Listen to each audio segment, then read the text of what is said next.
Hoje nós estudaremos equilíbrios iônicos e potenciais de repouso.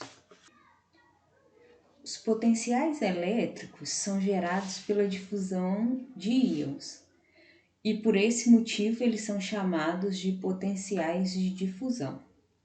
Na figura abaixo, há dois compartimentos A e B contendo concentrações diferentes do íon K+. Esses compartimentos são separados por uma membrana que é permeável ao íon potássio. Nesse caso, os íons eles passam por difusão do lado mais concentrado para o compartimento menos concentrado até atingir o equilíbrio eletroquímico. Situação semelhante vai acontecer nas nossas células. A diferença de potencial eletroquímico é a diferença de energia livre por mol de partículas, considerando apenas os potenciais químicos, devido à diferença de concentração, e os potenciais elétricos. A diferença de potencial eletroquímico, ela pode ser calculada por essa fórmula, onde a diferença de potencial eletroquímico devido ao íon X é dado por RT, temperatura absoluta, logaritmo natural da concentração desse íon X no compartimento A, dividido pela concentração do íon X no compartimento B, mais ZF, que é a constante de Faraday, EA menos EB. Esse segundo termo está relacionado com o potencial elétrico e o termo à esquerda, esse potencial é a contribuição devido à diferença de concentração. No caso do equilíbrio eletroquímico, o lado esquerdo dessa equação será zero. Rearranjando, nós podemos obter essa nova expressão, escrita aqui embaixo. Para o valor de temperatura nas condições fisiológicas e aplicando o valor da constante R e da constante de Faraday, nós podemos simplificar essa equação para a diferença EA menos EB aproximar por 61,5 mV dividido pela valência vezes o logaritmo na base 10 da concentração da espécie X no compartimento B dividido pela concentração da espécie X no compartimento A. Para a temperatura fisiológica, considerando uma diferença de concentração entre os compartimentos A e B, dando uma razão igual a 10, temos que a diferença de potencial elétrico será aproximadamente 60 dividido por Z milivolts, onde o Z é a valência do íon para o qual estamos calculando a diferença de potencial elétrico. Então, se a diferença de potencial elétrico for maior em módulo do que a necessária para o equilíbrio, os íons tenderão a se mover a favor do gradiente de potencial elétrico. Por outro lado, se a diferença de potencial é menor do que a necessária, os íons tenderão a seguir o gradiente de concentração. A tabela ao lado, ela traz as concentrações aproximadas de alguns íons nos líquidos intracelular e extracelular de mamíferos. Esses gradientes de concentração entre líquido intracelular e o líquido extracelular, eles são mantidos graças à ação do transporte ativo primário, que é feito por bombas na membrana plasmática. Exemplo dessas bombas podemos citar Na+K+ ATPase, que transporta o íon K+ para dentro da célula e o íon Na+ para fora da célula, e também a bomba cálcio 2+ ATPase da membrana plasmática, que transporta o cálcio 2+ para fora da célula. Esses dois transportadores, eles utilizam a energia obtida pela hidrólise do ATP para realizar o trabalho, que é transportar esses íons contra o seu gradiente de concentração.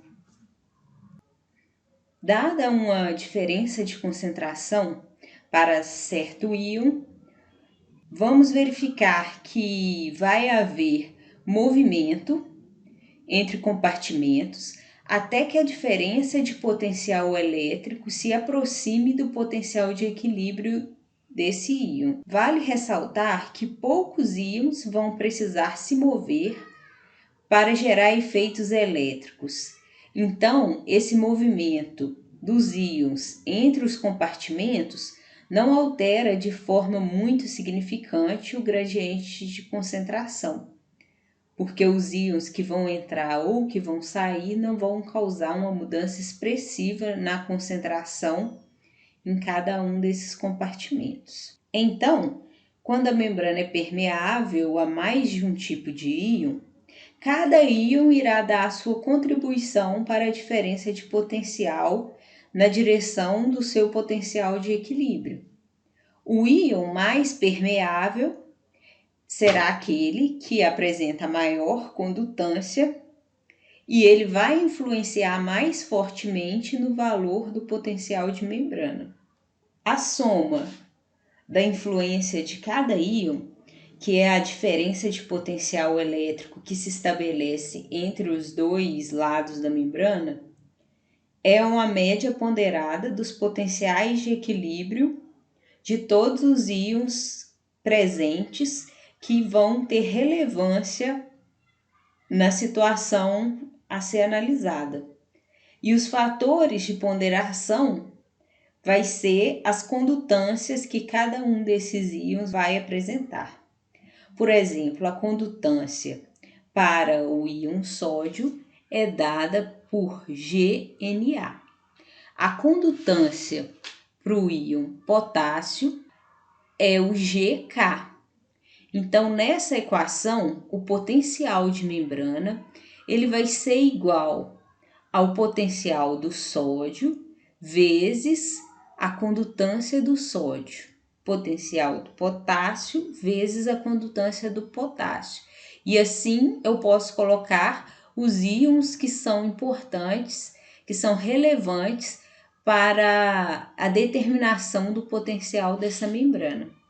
Isso significa que a célula consegue controlar o potencial de membrana por meio do aumento ou da redução da condutância de certos íons. Lembrando que a condutância, ela reflete a permeabilidade que a membrana vai apresentar para certos íons.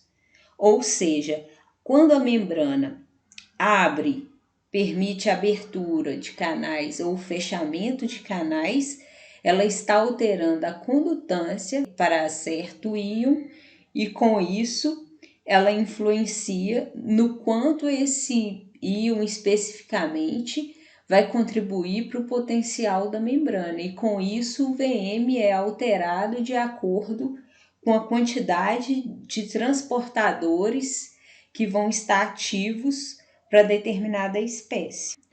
É importante relembrar que a quantidade de íons que se movem para alterar a diferença de potencial elétrico é pequena. As células conseguem alterar a diferença de potencial que existe através da membrana, não tanto pela entrada e saída de muitos íons, mas por meio do ajuste da condutância de cada íon, ou seja, ela consegue fazer um ajuste por meio de abertura ou de fechamento de canais de íons. Com isso, ela altera a permeabilidade para um certo íon, que causa uma alteração da condutância naquele momento para essa espécie. Por exemplo, para alterar o potencial de membrana de um neurônio de seu valor basal, de aproximadamente menos 70 mV, para seu valor de despolarização, considerando mais 50 mV, o movimento de sódio responsável pela mudança é muito baixo. Portanto, a atividade elétrica de uma célula excitável normalmente não vai mudar significativamente a concentração de íon sódio entre meio intracelular e meio extracelular, pois o valor da condutância para o sódio pode ser ajustado por meio da ativação ou inativação dos seus canais. Isso resulta em uma alteração da permeabilidade para esse íon e que, pela equação da corda, vai promover alteração no valor de potencial de membrana. Esse neurônio vai ter o seu valor de potencial alterado de menos 70 para mais 50. Concluindo, o valor de Vm ele vai ser influenciado pelo potencial que o próprio íon apresenta e também pelo valor da condutância. A equação apresentada ela é válida quando não há corrente capacitiva. Nesse caso, as correntes iônicas, ao serem somadas, resultam em valor nulo, e aí nós podemos expressar essa equação do potencial de membrana como somatório das condutâncias vezes Ex dividido por Gx. Para esse estudo eu usei essas referências bibliográficas.